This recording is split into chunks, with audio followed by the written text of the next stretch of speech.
Today is August the 12th, a Friday, 1994, and I'm at the Madison County Library on Highway 98 speaking with Mr. Jere Ayers of Comer, Georgia. Am I pronouncing your name correctly? That's right. Mr. Ayers, would you tell me a little something of your experiences during the World War II era?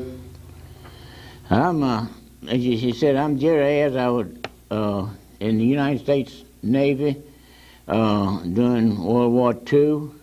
I was discharged as yeoman first class. I went in as yeoman third class. I enlisted December 15th, 1941, and discharged September 1945. I was enlisted in Macon, Georgia, that is, and discharged September 1945 at Jacksonville, Florida. Now, I had some prior military duty a little bit before this time. I was in Company D, National Guard in Macon, Georgia, while I was a student at Mercer University. And then I had 2 summers of a citizen military training camp at Fort Moultrie, that's Charleston, South Carolina, 2 summers of 1931 and 1932. And I guess that's enough, that previous military training. I was sworn into the Navy in Macon, Georgia, December 15, 1941. I was granted 2 weeks delay en route, and then we went by train to the Naval Training Station in Norfolk, Virginia. And a few months after this, the Naval Training Station was decommissioned at Norfolk and sent to other places like Chicago and Diego and Orlando and places. In early 1942, there was only 3 weeks required for personnel to come ready to be sent to active duty. These 3 weeks were such things as for shots and what we call delousing and physical conditioning, and that's all that running and all on the parade field and scrubbing sea bags and contents. And we did that for 3 weeks. Then I was assigned to VP 52. That's a Catalina seaplane outfit, Navy aviation. And this, at the time I was assigned to it, this VP 52 was stationed in Natal, Brazil. But before being sent to join this command in Brazil, the barracks in which I was had the mumps, and everybody in this whole ward, whole floor of the Naval Hospital in Portsmouth, Virginia, developed had mumps. And after we got out of that, a patient would usually stay about 13 days, and then they would be sent him back to duty. By this time, VP 52 had left Brazil, had come back to the States, back to Norfolk, and for reassignment. Then after we get joined in VP 52, we got on a ship in the harbor out there at Portsmouth, and we stayed on this ship for about a week, waiting to make up a convoy. Then by convoy, we left in convoy for Bermuda Island, off in the coast of the United States. Upon arriving in Bermuda, we were greeted, by the beautiful island and the blue water and shoreline, white top houses, and as people know, there's no fresh water on Bermuda, so the river was to catch the rain in cisterns. And our job, the job of the Navy unit that I was assigned to was patrol duty. Now this consisted of picking up convoy, leaving the United States and going like towards Europe or wherever, or maybe Africa, whatever, and picking them up and escorting them, flying around them, what it amounted to in patrol duty. And this would go on a plane would fly around a convoy ships all day long, and then they would escort them on as far as the range of the plane was towards Europe, we'll say, and then but one plane would fly around them all day, and then about 12 hours, and then the next plane would pick up and go with them at night. And this was what we were doing there in Bermuda, on an island, and there was a lagoon in the island, or body of water, and Pan Am using this same at the same time we were. And sometimes there's a shortage of water on the island, and we were restricted to a bucket of water a day, but this didn't last long. Because there were no motorized vehicles on Bermuda Island at that time, only bicycles and then carriages, horses and carriages. It was a tourist resort, and these carriages, the tourists took to these carriages and things like that, and bicycles. But then they did have a few military vehicles on it at that time. And we down there, sailors would, so many things, items were real cheap, and for instance, Chanel No. 5 perfume was sold for, a good sized bottle of it sold for $5. So we sort of bought some of that, and also some of us would buy these Easter lilies.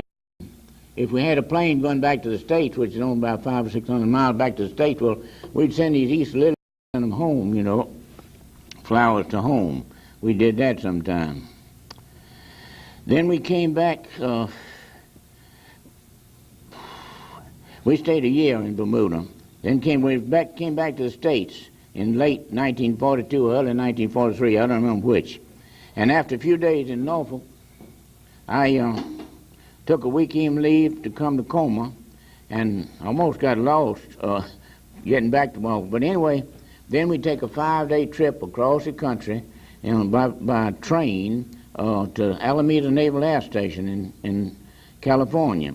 And we had, while we were there, we had there long enough where we could go over to Oakland, and from Oakland over to San Francisco, and we sort of took in that area while we were there.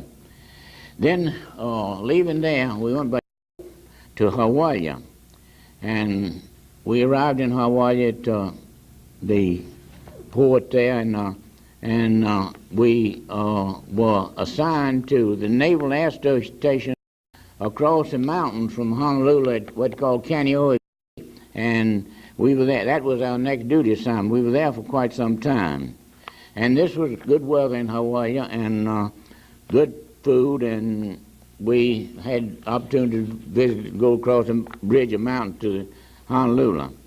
The first haircut I ever got, I paid as much as $2 for, was in Honolulu. In I paid $1 for a haircut up to that time. And then while we were there, part of our unit sent a detachment of seaplanes for patrol duty off of Midway Island. I went up there with them, and we arrived at there shortly after the Battle of Midway, and the duty wasn't so good up there, but the food and living conditions were pretty bad. The Guinea birds was one of the noted things about Midway, and they walk around like turkeys back home or something, and then we best leave them alone, though. And Army planes were leaving and taking off from military airstrip there, and we were doing patrol duty for the airplanes, convoy, I suppose. Like soon we left there, and another detachment went up down to Canton Island, which is pretty close to the equator. And there's one tree on this island, so we just sand and coral rock and the lagoon in the middle for the planes to land in and take off during inclement weather. No, so and. Can you show me one of these islands on the map? I put a globe there beside you there. Yes, sir. Where, Hawaii? You know anything about it? I know Hawaii pretty well, but okay. If you're mentioning other islands. Okay. Well, we went from Palmyra down to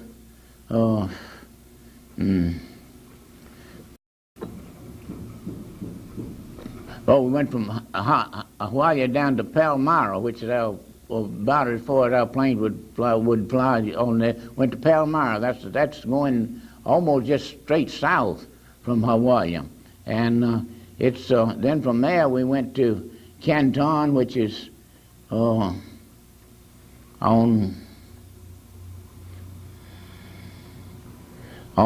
over toward going west. And from there we went on down to, well, anyway, there we went to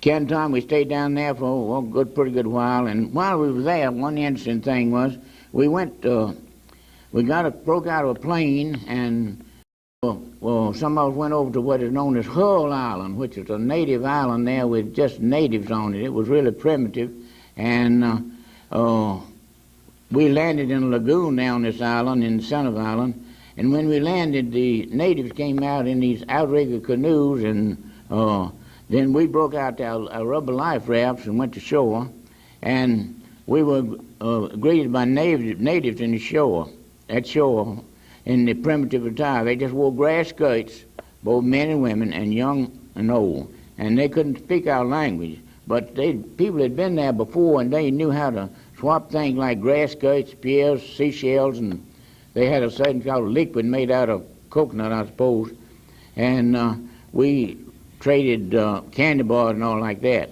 for these. And these people didn't have on shoes, and the car rocks didn't bother them no, but even it did run some of our shoes. It was so sharp. No guards on the island, only grass huts, abundance of birds and a lot of fish. It's still a native island. And then after a few months here, we went back to Hawaii for another assignment. This time, our ultimate destination was Perth, Western Australia. This trip was made in several halves. First, we went to Palmyra, as we said a while ago. From there we went on to Canton. From there we went on to Suva. We stayed there in Suva for a day or two, and we stayed in a hotel there and had an opportunity to see the island, meet some of the natives and all in Suva. Leaving there, we went to New Caledonia. From there we flew to the mainland at Brisbane in Australia. And the temperature in Australia is not extremely cold, but we had been on the equator, and it was winter in Australia at that time, and we really felt cold. They'd taken our blankets away because they didn't want to spread diseases and all from one country to another. But some of us jumped off the wings of the plane anyway into the water at Brisbane. And leaving Brisbane, we bypassed Melbourne and Sydney. We landed at Adelaide, and Adelaide is one of my favorite islands. One of my favorite cities in Australia. And it wasn't much military at all there. It was just a nice city. It was not quite as big as some of the others, but it was good. And we developed one of the engine trouble on one of our planes. Had to wait several days at our hotel for part replacement for the plane. So leaving Australia then, we flew to Perth, Western Australia, which was our destination which was our destination for 13 months. And we were transferred, out of VP-52 into Fleet Air Wing 10, which is another unit, and it is a service unit for the patrol unit. VP-52 is a patrol unit, and Fleet Air Wing 10 was the unit that serviced them. And the food and climate was good, and it was fortunate for me because I had 13 months there, and we were stationed in dormitories on the University of Western Australia campus. The cottage was closed, of course, and there was a body of water on campus sufficient for our planes to take off and land. Now, our officers there was in a tea room down on the bayfront. There were kangaroos, beautiful flowers. And during this time, I was fortunate enough to have every night liberty. I had the fortune to meet a family over in Mount Lawley, which is a suburb of Perth, I'd catch a trolley outside the gate of Vase and use a big old British penny for the fare. That's less than a nickel. And meals in the city were cheap. Steak and eggs like 35 cents at that time. And while here I was with some Australian men on a rabbit hunting trip, and they used rifle because the rifle ammunition was cheaper than shotgun shells. They shoot the rabbit and jump out and hit it against the fence post and throw it in the car. This Australian family that I was there gave me a room while I was in Perth for the 13 months I was there. And I made a lot of good meals with them and had enjoyed that. Leaving Perth, everything except the plane crews were loaded on a merchant ship for a long voyage to Admiralty Islands off New Guinea. The accommodation of this ship was not so good as they built a couple of wooden shacks on the up topside of the ship, and we had to eat out of one mess kits and take showers out of the other. So I made friends with the of the ship, who's the office manager down there, and he agreed if I would do office work, such as making out the ship roster and things like that, that I could eat down with the merchant marine crew. And this was good because down there you could tell them you wanted eggs, you wanted fresh eggs and fried like you want them, and the steak, you could have your steak cooked and all like you want them. It's quite different from Navy fare. But on this trip now, on this merchant ship, rough sailing around the Tasmanian Sea, which is said to always be rough around southern part of New Guinea, and then up to the coast of Australia. Our next duty station was in the Admiralty Group off New Guinea, and here conditions were primitive again. Everything on the island was Quonset hut, and one hut was for ship service, that is for sale of things like drinks and beer, candy and cigarettes. The only other attraction was an open-air theater at night in the palm trees. And sit on long benches, we watched pictures there for recreation. Much of our leisure time we spent down on the beach, lying down watching the ripples and daydreaming about home or something. Many of the sailors had brought shells from the Australian natives, and these were used to make necklaces and bracelets and things like that. And they would get this aviation wire from it and make real beautiful necklaces and bracelets and all that. And we sent some of these things home. And but one thing about the mail service down there, because of the heat and the slowness of delivery of mail, all packages that we got down there was in a mail got there had to be thrown away, such as cakes, candy, and everything. All these things were just weren't edible. And then some of the sailors here took what's called a jungle rod, a breaking out, which would sometimes cover the whole body. Sometimes it had to be sent to another climate for recovery.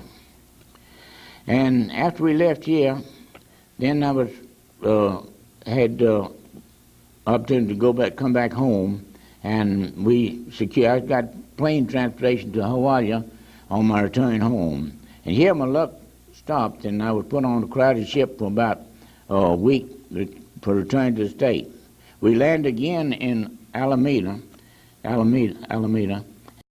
Among the first things we do was call home, of course, and I had orders to Jacksonville, Florida.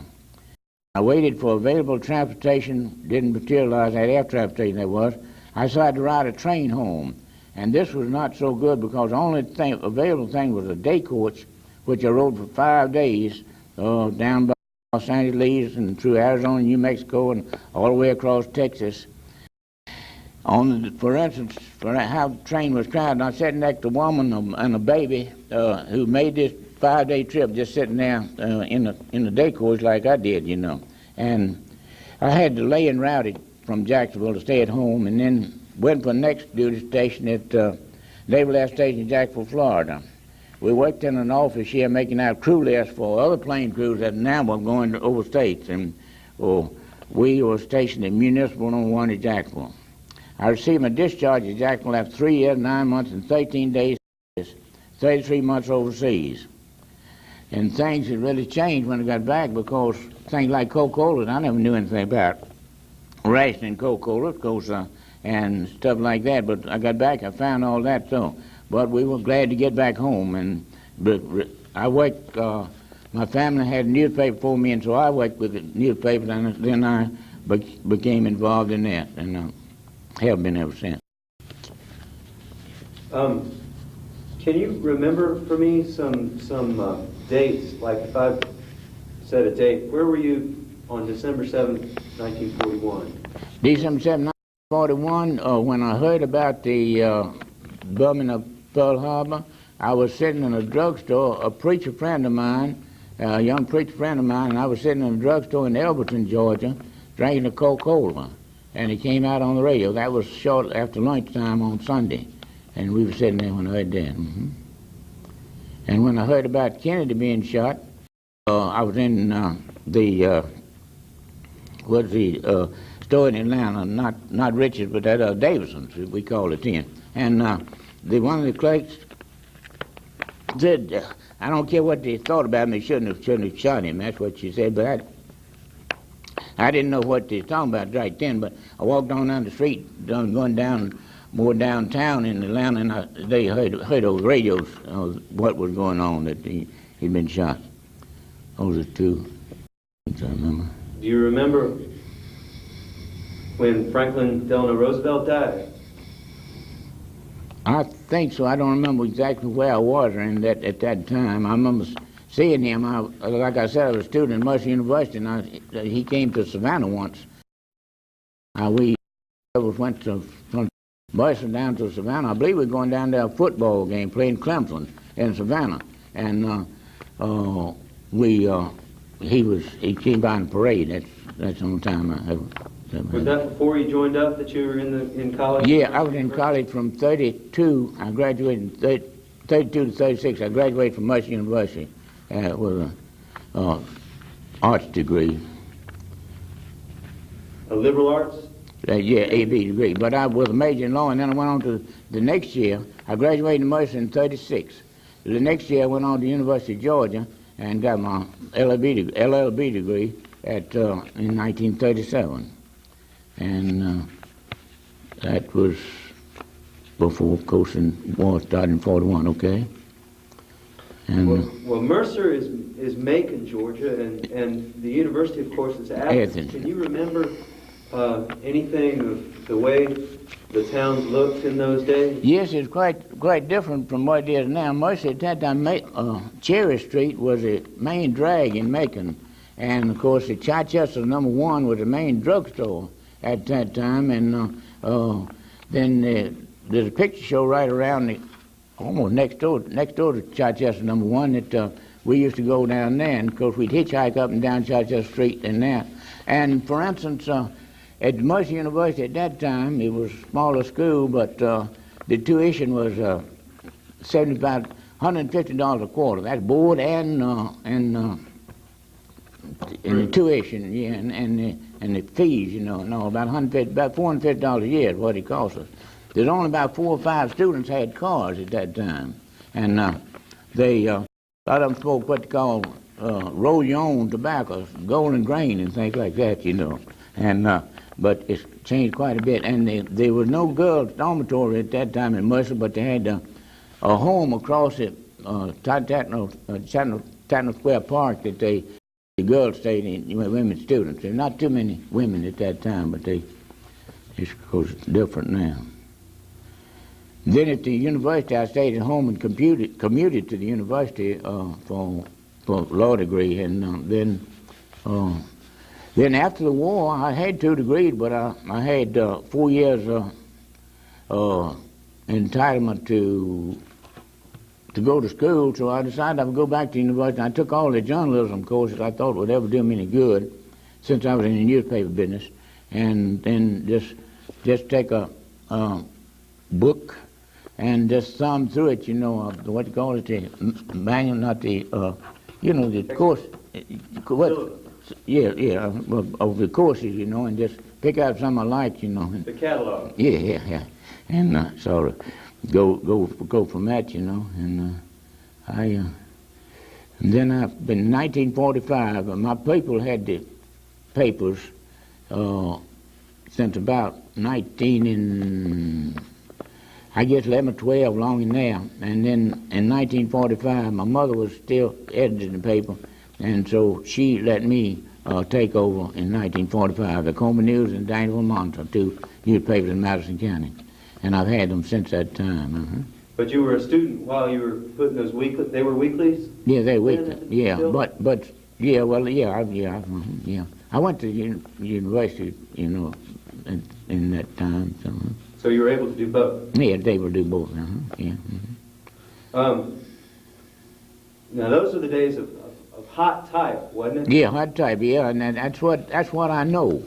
In other words, that's what I was raised on. Even setting type, like all the ads were made with just putting letters together on a stick. You may know what I mean. It's just a metal frame thing you put in, and you put it in there, and then you put them in a a form, chase it is, and then you lock that chase up with quarn keys, and it's heavy, and you put it on press, and we lift those heavy forms and put them on press and print, and use a flat. At that time, we used a flat newsprint, just not roll pressed, and that's what's called letterpress.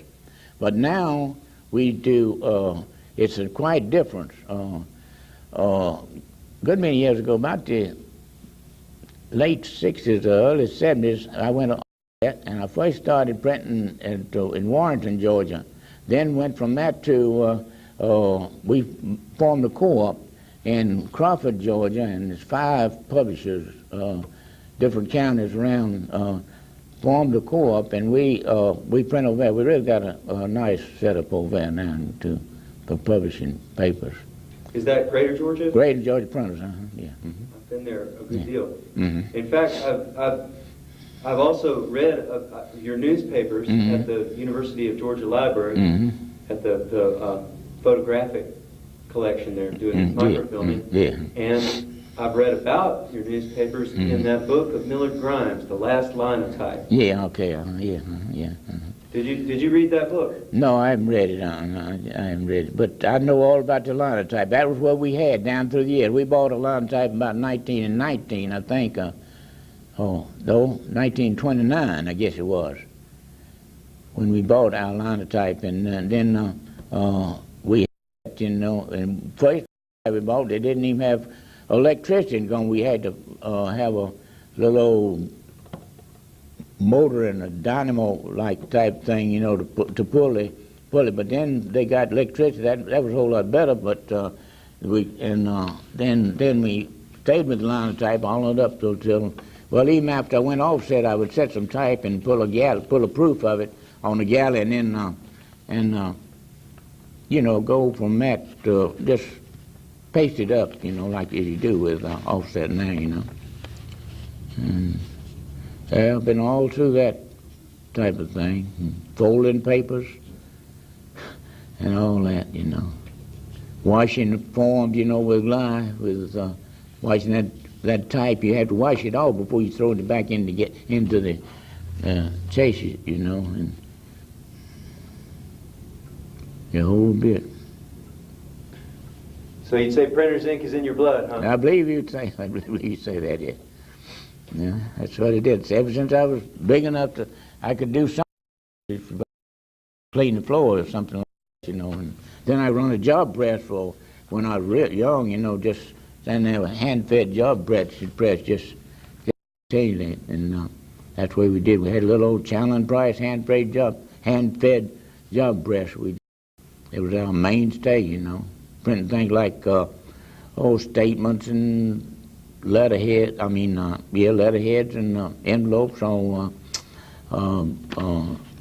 leaflets or whatever, things like that.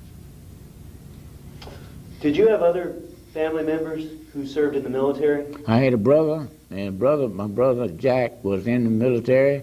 He was with Patton's Army in the Tank Corps in Europe. My brother Jack was, they got him a year before the war started. There's a group of men that got started. Then he was discharged, and lo and behold, when he got home, then they called him back in just pretty soon after he got discharged. They need him back, and so then he went back, and he was in the Tank Corps. But he got back home safe. Can you tell me anything about your basic training? Anything further about what being inducted and going off to? Well, like I said, when we got in there, we just took into the barracks, and the main thing we did was just drill and conditioning. It's one thing about it. They would every morning before day they'd get us up and run us up and down the streets around that naval training station on the field and things like that. We just run around there and try to get in condition, but that didn't go, like I said, but only 3 weeks, you see, and we, of course, they marched us up there and had our hair cut, but said we'd go up, we was up there in the ship service and all was, and they said you fall out, and then the next day they said you go in, each one of you go in and get your hair cut, and so we did, you know, and they give us a Navy haircut there. And well, that was about it as far as just, and of course we had to scrub those sea bags, and then we had to make up our beds a certain way, and to fold our clothes a certain way and all that, because all that was over with, you know. There's a lot of difference when being in boot camp and when you get in the regular Navy. Things change around a little bit. Of course, you still have to make up your bed a certain way and all that, but you didn't have to do near as many things. Do you recall where you went? Did you get a note in the mail, or did you go somewhere to join up?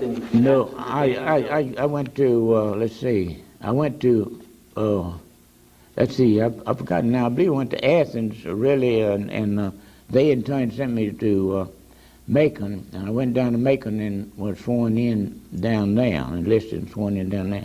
And then during the Navy, one of these guys, you have a board you go before, just new guys go before the board, you know, and they ask you a lot of questions, and says, how come you joined the Navy? And I said, well, it was my preference of the three services, and they said, well, I guess that's a good reason, you know, and so that's the reason I joined the Navy, because I figured I probably would be called, you know. I was 27 years old when I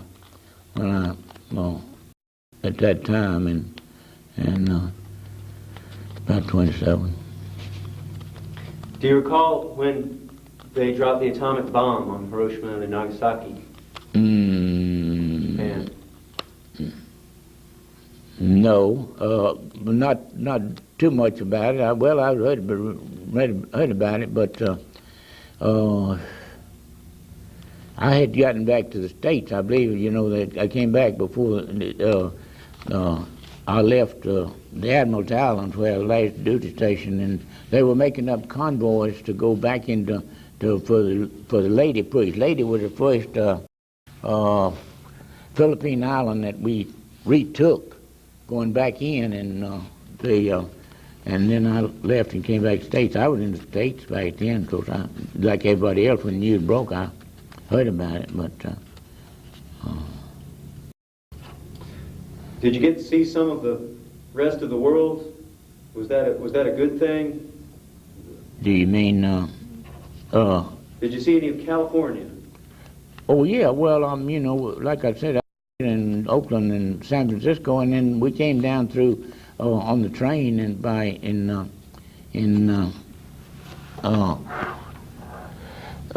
you know, but the rest of the world. See, I pretty well took in Hawaii, then I was up to Midway, then I'm down to these islands down below there, Canton, Palomar, and Suva. We were there for several days, and we stayed around there and talked to some of the natives and all that sort of thing. Ate a hotel there, and that sort of thing, and then went on down to Perth, and of course, like I said, in Australia, see, I met this family down there, and they just sort of took me in and gave me a room in this home, and I just had a room for as long as I was there, you know. Can you tell me anything about the naval leadership?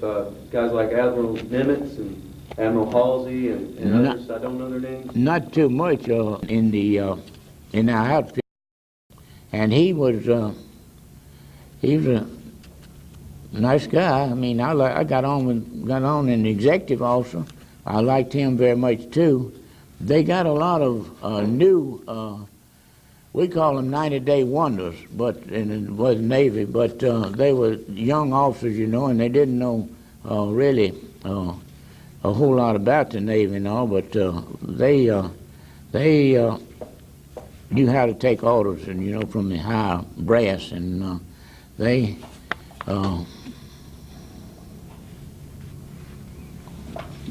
A lot of times, a chief in the Navy sometimes wouldn't go to his immediate superior. He'd go straight on up to the captain, you know, to talk to him about things, you know, needed, you know, if he's maintenance and things like that, you know, and about how many planes they were going to fly that day and that sort of thing, you know. How did you feel about being at sea? Did the ocean appeal to you? Yes, I like being at sea. I was seasick for about 2 days, but after that, you get your, what you call sea legs or something, you feel good. It feel good out there, the sea breeze and all. I really liked it out there, yeah. Can you describe some of your duties on board? Mainly making out flight schedules, they call them. In other words, you say what plane flying and how many the ammunition on that plane and who the personnel, which officers would be on that plane and which plane crew would be on that plane, and make that off, then memograph that off so that they would have that for the duty thing, you know. Were you a married man when you went overseas? No, I've never been married. I'm not married either. Never been married. Can you tell me anything about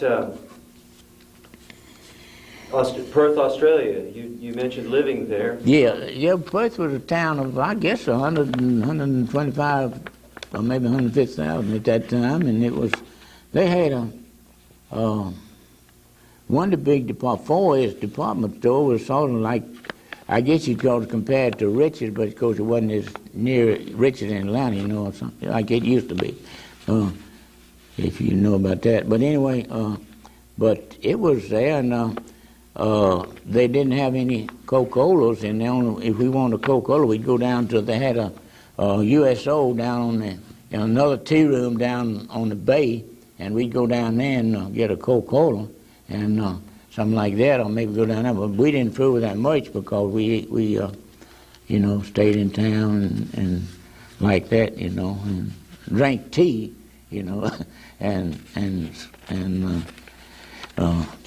biscuits, you know, which is and when you go into Australian home down there, the first thing you do, the wife in the home says she's going to make a pot of tea and had these cozies to go on top to keep it warm, you know, and that type of thing, and you're there and have that. That was something I learned to like tea very much. I like tea anyway, hot tea and cold tea too. And let's see, I had went to like I said, went on this hunting trip with some of these friends of mine, and then what were you hunting? Rabbits. And in Australia is bush. We call it the bush, and that's the natives in Australia at that time were black, and I like to compare to our American Indians. They stayed out in huts like that, and they didn't come to town. In other words, they had sort of white Australian policy, I guess, or something. But anyway, the native was out there. Now we would go out to these natives' villages, and like I said, by these seashells, you know, they knew that they collected shells and all out there, and we would buy those and in turn give them something we had, like candy or soap or something like that, you know, and swap with them, you know, for things like that, and make some really beautiful necklaces and all with these shells. And went out to the beaches some in Australia. They were nice. They had good beaches and good food down there. And,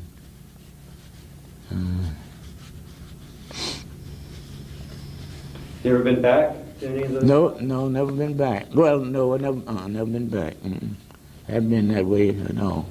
I've been going to Europe. I've been 3 trips to Europe and the Middle East and Holy Land and all that since the war. Started going that way, you know, and haven't been back that way to the Pacific. You mentioned when you came back and were going to the University of Georgia, you commuted from your home, yeah, probably your job. Yeah, here. yeah. Where were you living at the time? I lived at I lived at the same place my grandparents lived, my parents lived, and then my brother and I lived. Then his brother died, so I'm there by myself. It's a house that's about 125, 150 years old, wooden house in Coma, and it's where my grandparents, my parents, and then I'm living at there, and I still live there. And and that's been it. Have you seen a lot of changes in northeast Georgia in those years? Yeah, a lot of times. We've gone from cotton farming to now in Madison County we have the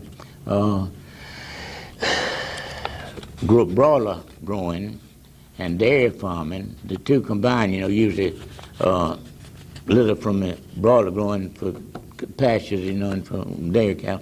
And then now, one thing we're seeing is so much pine trees. Every day, nearly every hour a day, you see truckloads of pines, and some of them are not any bigger than a baseball bat at the little end of them. They're taking them up to like Commerce and to Athens and places to those mills. And I made a remark in the paper that I hope there's going to be enough pine trees left to reseed themselves, because they're really really cutting a lot of them, and they come through home at just nearly every hour, and sometimes more than 1 hour, When you were growing up in the county, did you have any favorite spots, any favorite natural places? Did you ever go out and hunt and fish in those days? Well, yeah, and the thing when we were growing up, I live about a mile from the river, and our favorite, because we didn't have a swimming pool back then, and we would walk down to the river, and it was up the river from the old covered bridge, and we'd go by an old mill place, and we had a wash hole there, and we would go in skinny dipping, and we would sometimes somebody grab your clothes and tie them in a knot and throw them up in a tree and things like that. All that happened, but we enjoyed that, and we had some grapevines. We cut grapevines, and while they'd swing out over the river, and then we could just get on them out here on the bank and swing that over the river and drop in the water and things like that, We had a good time, and just roaming about in the woods and all that sort of thing. It was one of our favorite pastimes. Was that one of the forks of the Broad River? It's in the South Broad River, yeah. That's right. Do you recall meeting up with anybody else from Georgia in the service? Did folks think anything of a Southerner in the Navy? Do you recall any? Sometimes you did. I've met one guy from Madison County, and I did not know him, but he's from Madison County in Australia, and I believe that's the only one that I actually met. The whole time I was in there, of course, I was in Bermuda, and we met these Scottish people there, and I know one time the Southerners consider Yanks as Northerners and Southerners, and so I made a remark about that, and one of these Scotch people, said, accused me of trying to fight the war over again, but I wasn't that, I just my friend. And I never tried to fight the war over again or anything like that. Mm-hmm. Did you see much of the Caribbean then from the Bermuda? No. See, it's almost just east of Norfolk going to Atlanta. We didn't get down in there too much. And, see. Was there a danger of U-boats on the Atlantic coast? Well, that's the reason we were out there. See, we had these planes with these depth charges on them, and then there's radar. See, radar pick up a sub or something on there, and then they drop a depth charge on them.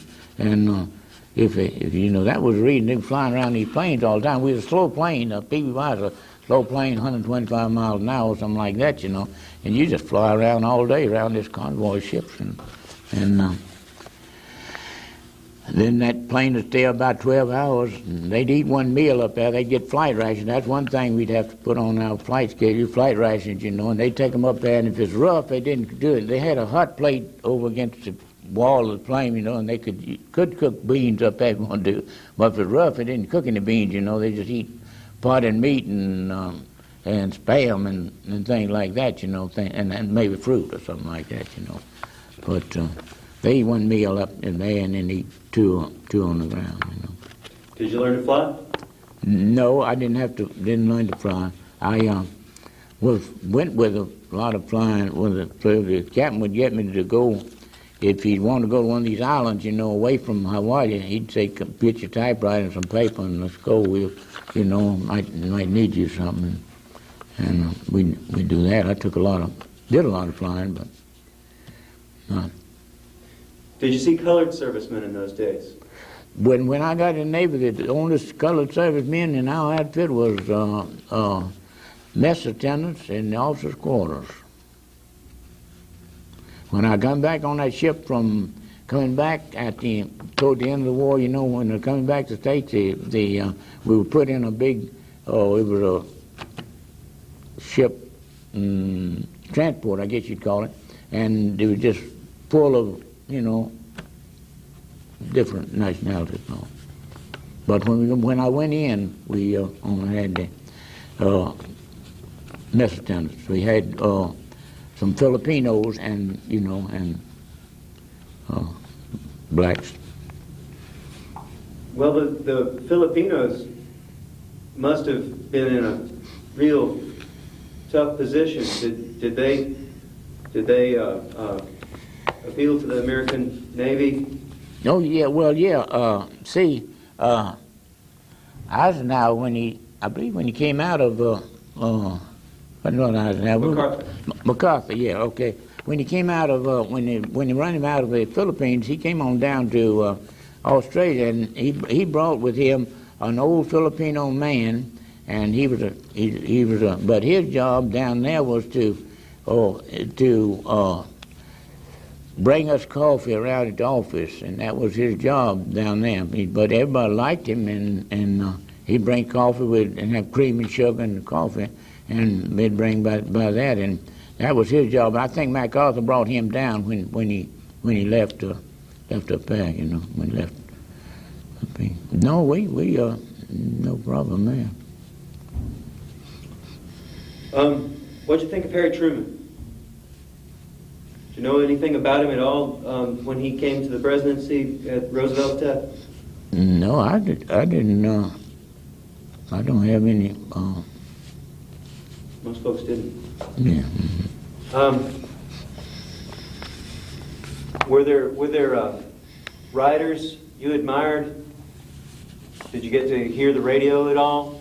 Not much in radio. I remember one time in Australia they had a little blurb in there about a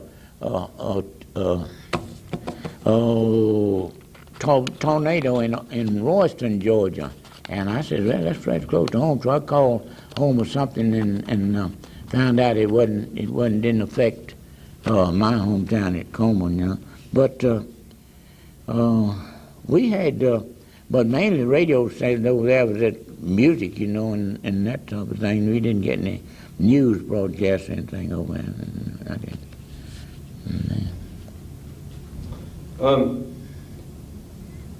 Hawaii, they had Hawaiian music and that sort of thing, playing all the time. Can you tell me anything about when the war ended, about VE or VJ Day? Well, I just know everybody was happy that it ended, and they celebrate. I think I was in Jacksonville, Florida at that time, and everybody was happy, and a lot of went to town, and just celebrating and like that, Was that VJ Day? VJ Day. Do you remember anything about victory with Germany? Did the news register where you were?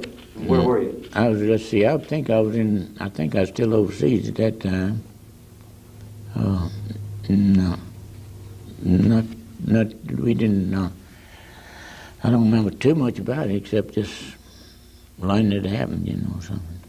Well, can you tell me anything about being a student again after? Oh yeah. Well, I went to university after the war, and I started taking courses. Of course, like I said, I majored on journalism, and took all the courses I wanted. Then I went down and took some courses I took a course in art, and I took a course in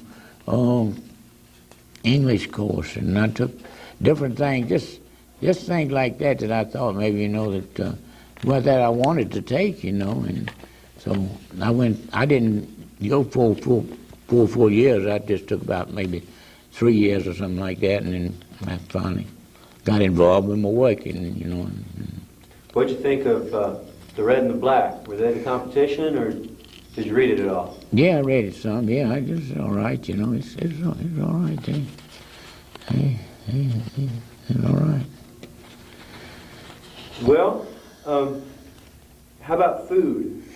Was there something you particularly liked back home, or was there something you particularly missed in the Army? How was the food? I mean, in the Navy. How was the food? Well, I didn't enjoy the food too much. Now they had in certain places they had some good cooks, but like for instance, sometimes in some of these duty stations we would go and you could get a can of apple jelly and some peanut butter and some loaf of bread and make a meal like that. I've done that a lot of times, I'll tell you, things like that.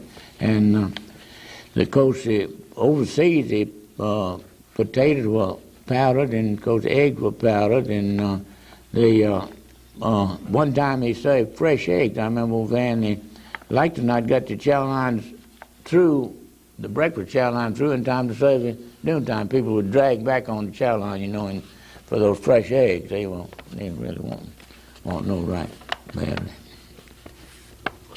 Well, here's a softball of the last question. If you were speaking to an audience of younger people, high school or college age, current crop, maybe future crop of folks, if you were speaking to an audience of people who were only reading about the war as history, what would you want them to remember most? What's the way you would sum up your experiences for them? I suppose remember the valor of the men that were in service, and that wars do come, and that our country has always come out on top in wars, that is most of wars, and that the patriotism was really good during the war, and people back home, people in World War II, people back home supported the people in service, and we appreciated that. But telling young people have quite a problem this day, and I would tell them to stick to the, I don't know how to say it, stick to the old time, the basics of true, that's the Christianity, and also to morals of the established morals and that type of thing. I guess would be a good way to put it. Is there anything you'd like to add for this record about your experiences either during the World War II era or the rest of your career? I don't think there is anything.